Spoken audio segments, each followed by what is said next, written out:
Le connaisseur de Dieu est le guide à la divinité, que ce soit par son état spirituel ou ses paroles, celui dont un regard de lui ravisse le disciple épris d'amour.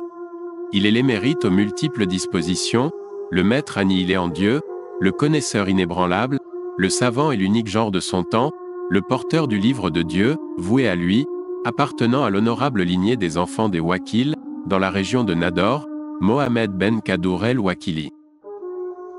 Il fut orphelin à la mort de son père étant encore enfant. Il fut élevé par son oncle maternel Kadour, de son vrai nom, Abdelkader. Il fut connu par la suite par le fils de Kadour, Ben Kadour.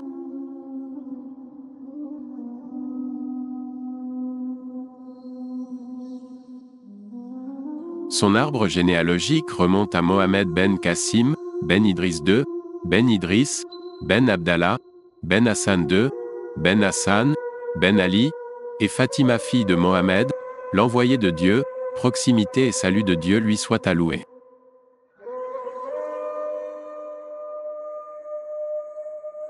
C'était un érudit accompli, expert en matière de hadith et versets du Coran, très attaché à la tradition prophétique, la Sunna, et l'appliquait à la lettre.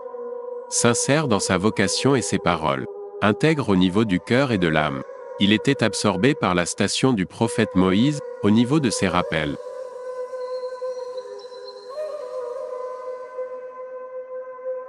Mohamed ben Kadour est né vers l'an 1799. Il apprit à lire et à écrire dès son jeune âge, puis mémorisa le Saint-Coran. Son professeur à cette époque-là était originaire de la tribu de Kaliya. C'était un juriste qui manifestait de la vertu et la bénédiction. Il écrivait à Mohamed ben Kadour le Coran sur une tablette, et à la fin, il dessinait le nom de Majesté, Allah, et lui disait: lorsque tu auras mémorisé ce qui est sur la tablette, ferme les yeux, et dis Allah, à plusieurs reprises. Il fit ce que son maître lui ordonna, jusqu'à ce qu'un jour, il fut emporté par un état de ravissement et s'évanouisse. Le professeur vint le voir, et le trouva allongé sur le sol. Il essaya de le réveiller, mais en vain. Il pensa qu'il était mort, alors il quitta la mosquée par crainte de représailles. Et une telle chose arrive à ceux qui n'ont pas l'autorisation d'inculquer le nom suprême, et cause ainsi du tort à de nombreuses personnes, qui sont à la quête de la connaissance de Dieu. Certains perdent même la raison. Et comme il est dit, l'autorisé est assurément sous garantie. Lorsque Mohamed ben Kadour se réveilla, il sortit de la mosquée, et erra, jusqu'à ce qu'il arrive à Tlemcen, en Algérie. Il rencontra un saint homme, qui lui dit: si ce n'est ton aïeul Mustapha, le prophète Mohammed, je ne t'aurais rien dit, puisque je suis un homme infertile. Mais tu trouveras ton besoin chez le maître Mohamed ben Abdelkader el-Bacha, à l'ouest, dans le pays de Karoub. Mohamed ben Kadour retourna au Maroc, et prit contact avec le cheikh el-Bacha, et se dévoua à son service. Dans une autre version, le juriste mentionné était un souci des tribus de Kaliya, des descendants de Hassein, précisément, à Beni Sidal. Lorsque Mohamed ben Kadour perdit conscience, le juriste essaya de le réveiller. Et lorsqu'il vit qu'il ne bougea point, il appela à la prière dans son oreille à 3 reprises. Lorsqu'il se réveilla, le juriste lui dit d'aller vers celui qui a le pouvoir de guider à Dieu. Il lui demanda de qui voulait-il parler. Le juriste lui dit: Bouaza el-Mehadji de Tlemcen, un des compagnons de Moulay Larbi d'Erkaoui. Il se peut que Cheikh El-Méhadji soit le maître de ce juriste, puisqu'il n'a mentionné que lui seulement. Mohamed Ben Kadour se dirigea vers Tlemcen et resta en compagnie du cheikh Bouaza pendant quelques jours. Puis Cheikh El-Méhadji lui ordonna de partir et lui dit « Vois-t-on besoin avec quelqu'un d'autre ?» Et il lui ordonna de rejoindre le cheikh Mohamed Ben Abdelkader El-Bacha El-Wakili, enterré à Taourirt, son condisciple, l'un des compagnons de Moulay Larbi d'Erkaoui également. Et nous estimons cela aux environs de 1819.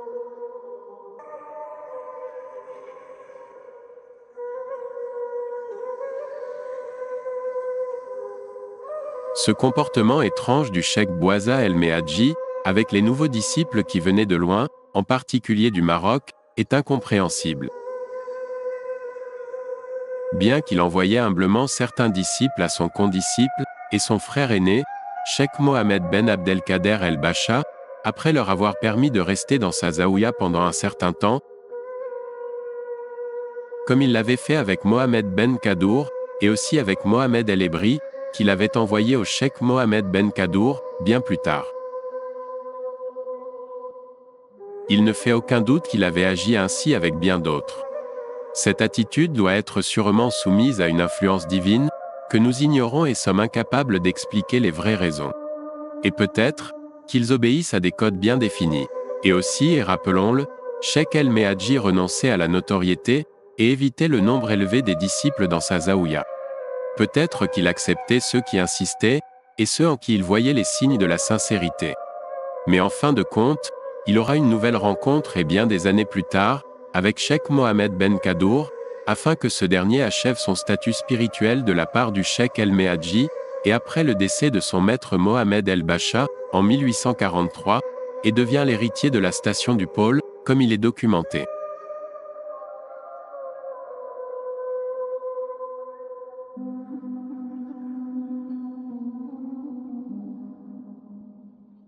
Pendant la période de son service dévoué à son maître Mohamed El-Bacha, certains des proches de son maître l'avaient envié. Alors le cheikh lui ordonna de partir, par crainte qu'un malheur lui arrive. Il quitta la zaouïa de son maître et se réfugia dans une montagne, non loin de la zaouïa afin de rester proche de son maître, car il ne supportait guère de se séparer de lui. Ainsi, il se cachait le jour, et venait la nuit avec de la nourriture pour le bétail et les chevaux de son maître. Et lorsqu'il avait faim, il mangeait des escargots, et il y resta ainsi pendant un certain temps.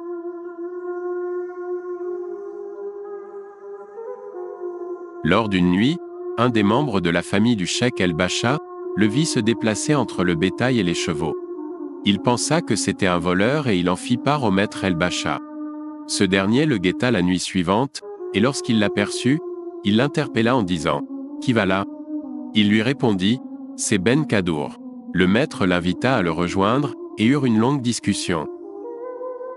Pendant qu'ils étaient ainsi, une femme dévouée au service de la zaouïa entra et dit au cheikh El-Bacha « Maître, je n'ai pas trouvé le plat sur lequel nous faisons habituellement du pain. » Lorsque Ben Kadour entendit ces paroles, il se rendit aussitôt à l'un des marchés de Kaliya, et acheta un plat identique, qui est généralement fait en bois et pèse assez lourd. Il le porta sur son dos et retourna vers le pays de Karoub, en parcourant une longue distance, et le posa devant son maître. Ce dernier lui demanda la provenance de ce plat, il lui répondit, de l'un des marchés de Kaliya.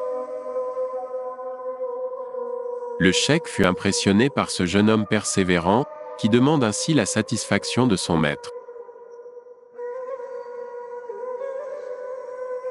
Il resta au service de son maître pendant 7 années, en pratiquant avec assiduité le dhikr et les exercices spirituels. Lorsque Dieu illumina son cœur, et ouvrit son œil intérieur, et accéda au statut des hommes dignes de Dieu, son maître lui ordonna d'aller au village, à Ain Zora, afin de diffuser les enseignements de la confrérie. Après un certain temps, il lui permit de retourner dans son pays natal, afin de répandre les enseignements de la confrérie, et lui dit « Retourne dans ton pays, et tu as l'autorisation de guider à Dieu, mais sois généreux, et sois prudent en raison de la jalousie de tes propres frères. » Il retourna à son village natal, El-Wakil, il se maria, et devint autonome en appelant à Dieu, en diffusant les enseignements soufis, et le nombre de ses disciples ne cessait d'augmenter.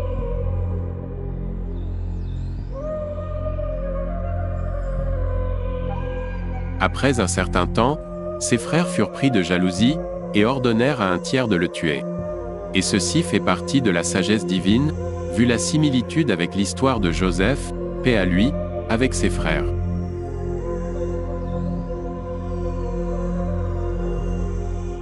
Un jour, alors que Cheikh Ben Kadour était loin de son village, dans une montagne, il aperçut un homme venant vers lui tenant un poignard à la main, et avait clairement l'intention de le tuer. Cheikh Ben Kadour lui fit un rappel, et l'incita à craindre le châtiment d'un tel acte. L'homme en question ne fut pas impressionné par son prêche, et chargea sur Cheikh Ben Kadour en pointant le poignard vers lui. Le Cheikh Ben Kadour, en légitime défense, le tua d'une balle de son fusil. Puis il alla chez lui, et quitta son foyer en compagnie de sa petite famille, et habita dans la montagne, Ain Zora. Il y creusa 2 grottes, l'une pour se loger, et la seconde pour enseigner le Coran aux enfants, et pour les réunions spirituelles. Ses disciples ne tardèrent pas à le rejoindre, et sa renommée se répandit rapidement parmi les tribus avoisinantes. Puis un jour, on vit l'arrivée d'un groupe de personnes, de la tribu des Beni Yahya. Ils étaient déjà ses disciples dans le passé. Ils l'emmenèrent au cours d'une nuit, avec sa petite famille, à leur pays. Lorsqu'ils atteignirent le mont Karker, il leur dit « C'est ici la fin du voyage, si Dieu le veut. » Il descendit au mont Karker, et construisit sa célèbre Zaouïa, entre 1840 et 1847. Il appela à Dieu, et donna l'autorisation de pratiquer le nom suprême, à qui le désirait. Et sa Zaouïa devint, à cette époque-là, et avec le temps, le plus important centre religieux de l'Est du Maroc.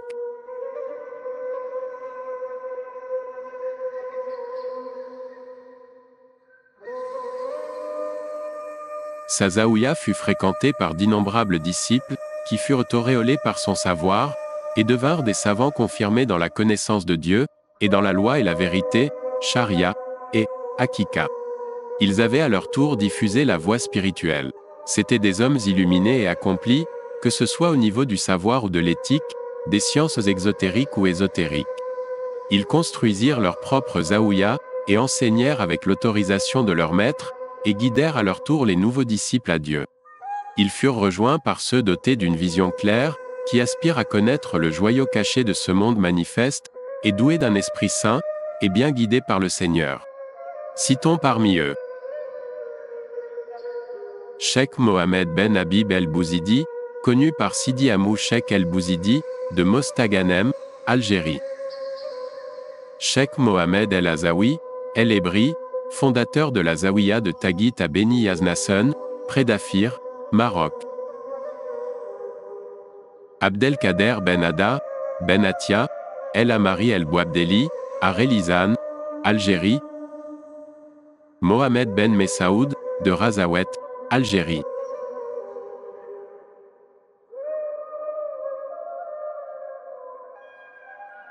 Il resta ainsi jusqu'à son dernier souffle, qu'Allah soit satisfait de lui. Il décéda vers 1867, et fut enterré dans sa Zaouïa au mont Karker, qui existe encore aujourd'hui. Et l'on adopta le titre de Karkari, au cheikh Mohamed Ben Kadour. Qu'Allah ait pitié de lui, et le récompense amplement par la meilleure des récompenses, et sanctifie son esprit noble. Son tombeau est doté d'un célèbre dôme, inspirant du prestige et de la révérence. Il laissa 4 garçons, et son fils Taïeb le succéda à partir de ses 20 ans, qu'Allah soit satisfait de lui. Son tombeau était très fréquenté, et sa bénédiction sollicitée. Qu'Allah soit satisfait de lui, et sanctifie son esprit noble.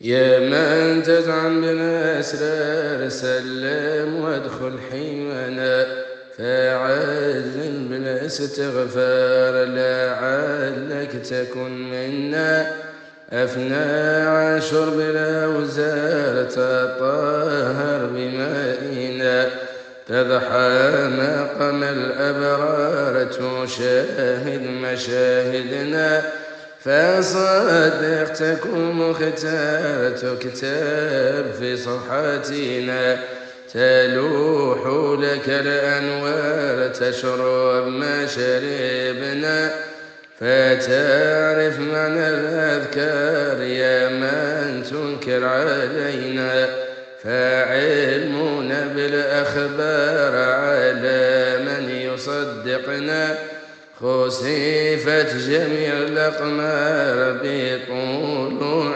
شمسنا، غابت ما لها آثار من شدة ضوئنا، أشرقت لنا الأنوار باقتباس نورنا، خمدت كل نار أطفئت بنورنا، فصاحت لنا الأخبار من عزة مولانا، فجاءت لنا الأقمار بشهود معنانا، لولا الله المعبود ورسوله المشهود لا تغنى عن الحدود ونبوح بسرنا.